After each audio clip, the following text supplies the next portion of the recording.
Bonjour à tous, c'est Thomas Ludovox.fr, bienvenue dans ce Ludo Chrono. Aujourd'hui, je vais vous parler d'Encyclopédia. Encyclopédia, c'est un jeu pour 1 à 4 joueurs qui peut se jouer à partir de 12 ans et pour des parties d'environ 25 minutes par joueur.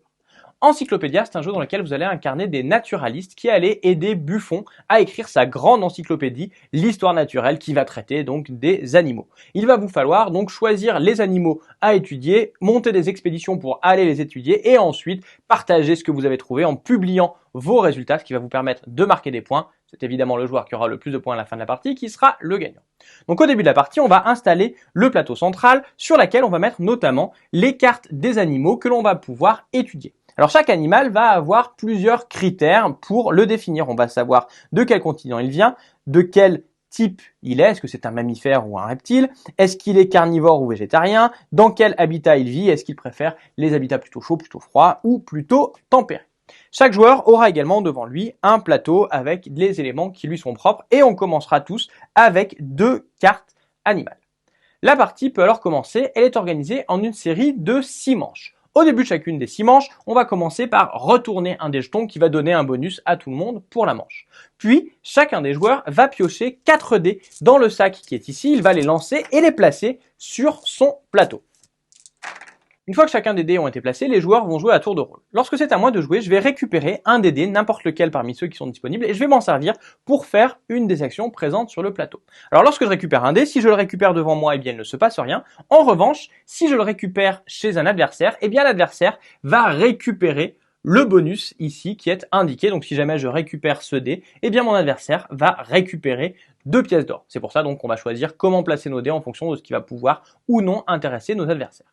Donc ce dé, une fois que je l'ai récupéré, je vais pouvoir le placer sur une des cases du plateau qui va me permettre de faire une action. Ici, par exemple, je vais aller à l'académie pour choisir un nouvel animal que je vais vouloir étudier. Donc je vais placer le dé ici et je vais prendre un animal de la couleur correspondante, la correspond à son continent. Donc ici, par exemple, je vais prendre ce crocodile, je vais remplacer la carte et en fonction de la valeur du dé, je vais marquer plus ou moins de prestige. Je vais avancer ici sur ma piste de prestige. Plus la valeur de mon dé sera élevée, plus je vais marquer du prestige. Ce prestige, ça va me servir tout simplement à débloquer des bonus au fur et à mesure que j'avance.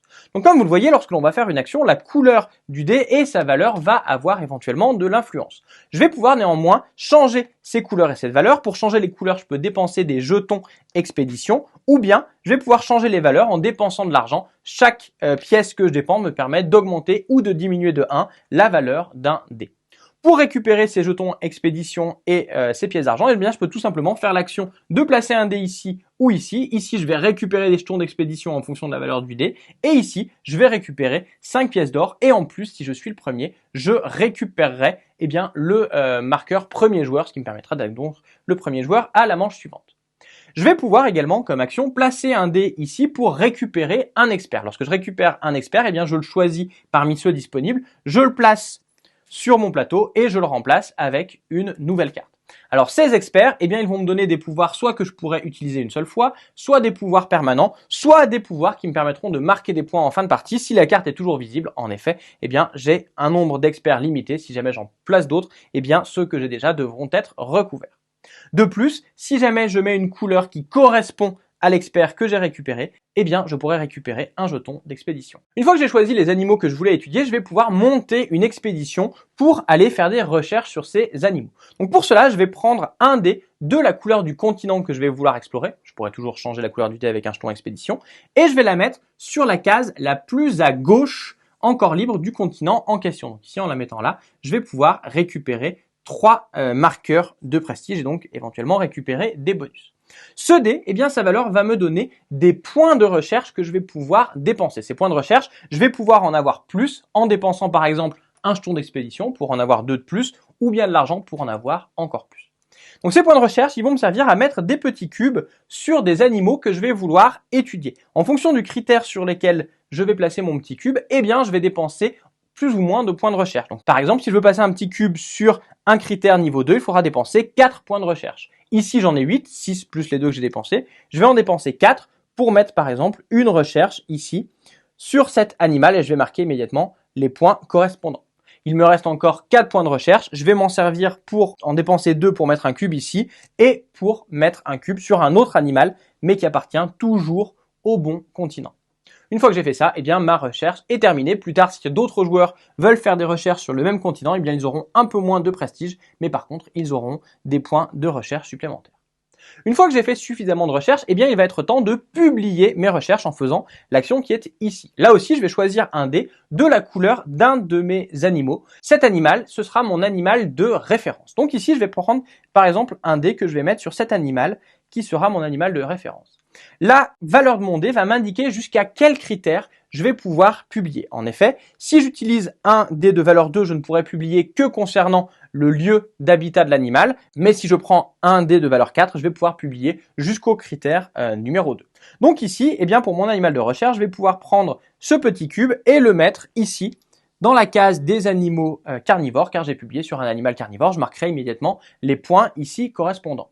Je vais également pouvoir publier sur le fait que c'est un reptile. Comme je publie sur le fait que c'est un reptile, eh bien si j'ai d'autres animaux du même continent ou non qui sont également des reptiles, je vais pouvoir prendre là aussi leur petit cube et le mettre pour marquer les points correspondants. Enfin, le dernier critère sur lequel je vais publier, c'est le continent de l'animal. Je vais prendre toutes les cartes de ce continent-là, je vais enlever les cubes qui sont dessus, ils sont perdus, et je vais les mettre de côté, ils me serviront à marquer des points pour la fin de la partie. Si jamais j'ai pris des cubes sur d'autres animaux qui n'étaient pas de ce continent, eh bien les cartes seront défaussées. Une fois que j'ai fait ça, j'ai presque fini ma publication. À la fin de ma publication, je vais récupérer un jeton d'écureuil royal qui a plusieurs utilisations, notamment me faire marquer des points, faire des actions supplémentaires ou bien augmenter les valeurs de mes expéditions. Mon tour est terminé, c'est alors au tour du joueur suivant. On enchaîne donc ainsi les tours jusqu'à ce que tous les dés aient été récupérés et utilisés. C'est alors la fin de la manche. On peut commencer alors la manche suivante. Lorsque l'on a fait les 6 manches, eh bien on va tout simplement compter les points. Les points, ce sera ceux que l'on a marqués en cours de partie, mais également les collections que l'on a réalisées, que ce soit les collections qui vont être ici sur le plateau des publications que l'on a faites, ou bien les collections de cartes de même continent, que ce soit avec nos animaux ou avec nos experts. On va faire la somme de tous ces points et c'est le joueur qui a le plus de points à la fin de la partie qui sera le gagnant. Il est à noter que le jeu vient avec un mode solo et également avec une extension dans laquelle vous pourrez également enquêter sur des fossiles. Encyclopédia, c'est donc un jeu dans lequel il va falloir bien choisir quel dé prendre et pour faire quelle action, de façon à maximiser les publications que vous allez faire et avoir un maximum de points à la fin de la partie. Voilà, vous savez presque tout sur Encyclopédia. Maintenant, à vous de jouer et à bientôt sur Sox.fr.